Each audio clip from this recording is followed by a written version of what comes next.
What's up guys, welcome to the Vancouver Boat Show 2025. We're excited to take you along with us. We'll be checking out the newest models, the coolest gadgets, and everything in between, showing you the stuff we think is really cool. So grab a drink, kick back, and let's explore.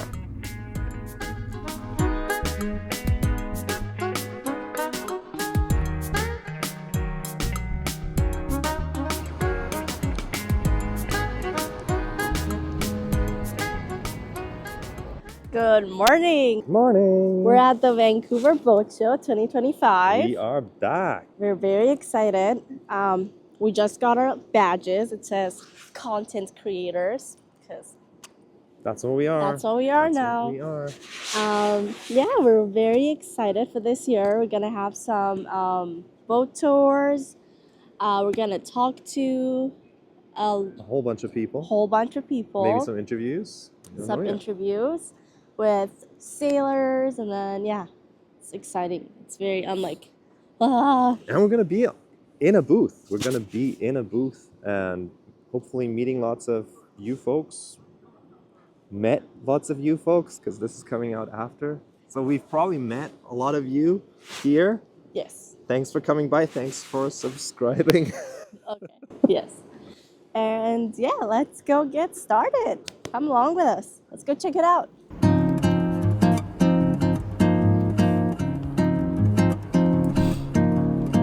First, we checked out the fishing boats and day boaters they had for sale, and the vast variety of dinghies and outboard engines.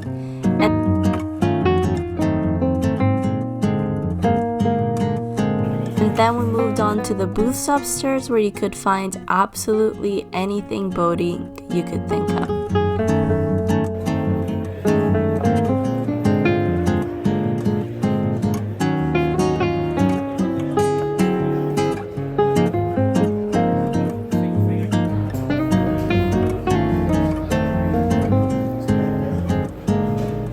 The show was split into two locations, and they had a connecting shuttle bus that took you to Granville Island, where you could find the sailboats and the big power boats that were up for sale, and some that weren't for sale but were open to the public to check out. It is my favorite time of the boat show, is checking out all the different boats. The catamaran. Nice. Yeah. Let's go look at them.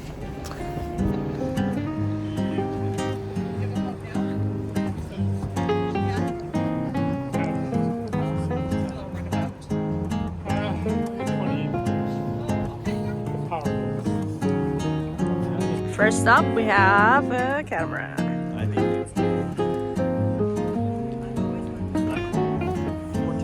Lagoon 42. Let's check it out.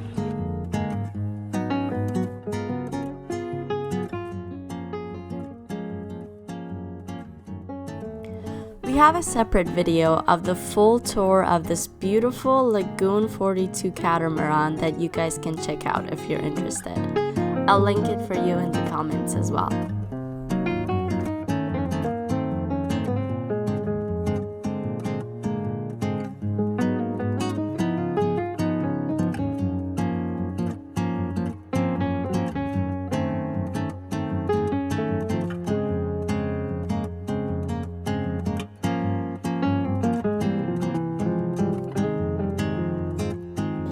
That is wild. So this is a 2.4 something, 5.30 something. 53. 53.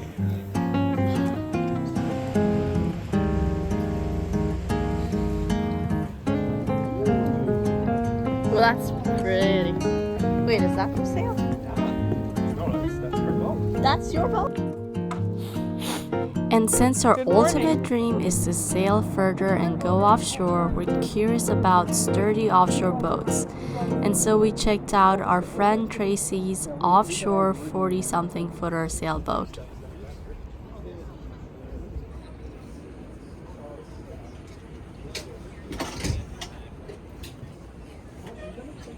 Please do. There's like a couple guys down there that know far more about the boat than I do. I was just going to actually grab a more. It's very Thing, right? I mean, it might be old school, but Actually, you know what? You want to pull that gate? Just close it. The boat we checked out next was another beautiful offshore boat from one of the members of the Blue Water Cruising Association, which we're also members of. So this is Yeah, so it's a step up from a Catalina 30, and it's about 4 steps up from my San Juan 24. this is nice. Oh, he has it figured out. He has Yeah, it all figured out. Look at that. Now that's organized. That Now is we very need to be like organized. that. He has everything like haul out rigging, what he's doing, electrical. Yeah, We're not that organized. I noticed that was there, but I hadn't actually looked at it what it was. Yeah, he has like Oh, all wow. the maintenance is like planned until next year. This is so nice. Yeah, it's right. August is go, no go. Time to make the decision. Going offshore. This is comfy. Oh, like he's going offshore? Well, they're.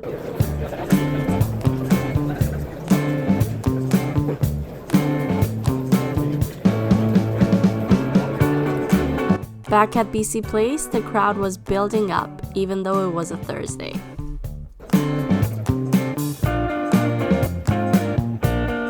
That booth right there did custom boat cushions that we're actually are going to look more into to see if we can find a comfortable cushion for our wee berth, which we're gonna be sleeping in every night all summer.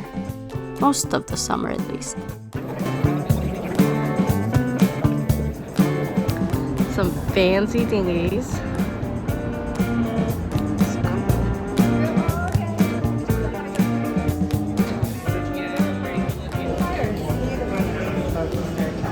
Alright. Stern tie.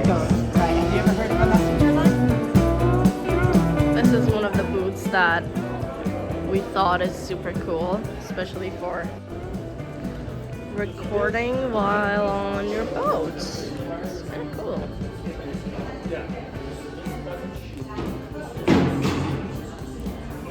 And then we saw this very cool local product that is diving enthusiasts that don't have scuba gear yet. We really liked. Okay. And then it has to come back up and resurface Yes, and breathe. yes. And our standard 0.5 liter tank gives you about 15 minutes of air before you have to refill it with an electric pump or Okay. a hand pump, which is just down there on the side, or you can take it to a scuba shop and refill it.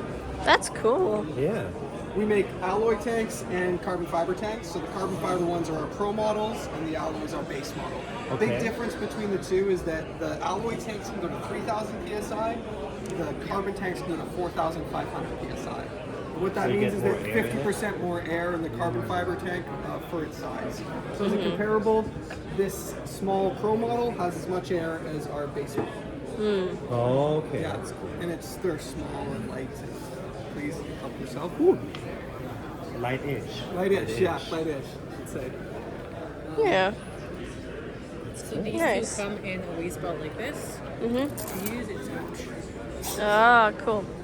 Nice. Cool. Yeah. So, like you said, you're the only ones that make this kind of stuff, but I've seen these. So like, that's online. right, you have. So the ones that you'll see online, the most common one is a what I call a direct-to-mouth system. So instead of having a hose and having a regulator, this mouthpiece is on the side of the tank. Right, And you right. hold Yeah. it in your mouth like Yes, this. yes. So right away you can feel the weight of this. Holding this in your mouth is not particularly comfortable. Right. But the other safety problem with that is that you can't see the pressure that's in the tank because it's in your mouth. Right. So with ours, because you're wearing it on your waist, you can just You can glance see down if and you it can gets see the empty. pressure. Oh, And also, if you open up your Like we mouth, say, your average tank would people. fall to the bottom of the ocean. Where ours is mounted to you and you feel unencumbered, you feel kind of like a mermaid almost, like you can really effortlessly swim through the water. So yeah, we don't do the direct-to-mouth systems. The other thing is that the common ones that you find online that are cheap They don't have any filtration. So we have filter that's built in here, so when the air goes in, it's filtered. There's another filter inside the valve, so that when the air goes through, some sand fill in here, it won't come into your mouth. And then we also make these custom filters for our air pumps that have activated charcoal and a desiccant to remove moisture. All other filters that are in the market just have cotton pads. And so this is the same thing a scuba shop uses, and it's a more professional level system. And then how is it with like needing to be like, what is it called? What's the Hydrostatic testing? no like the you need to have like a diving course.